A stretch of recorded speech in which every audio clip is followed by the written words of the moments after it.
waited for an angel to bring news of the glorious new birth.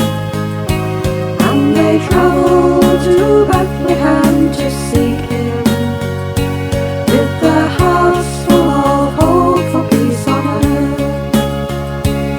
Every Advent we count the days to Christmas, and the time seems to stretch so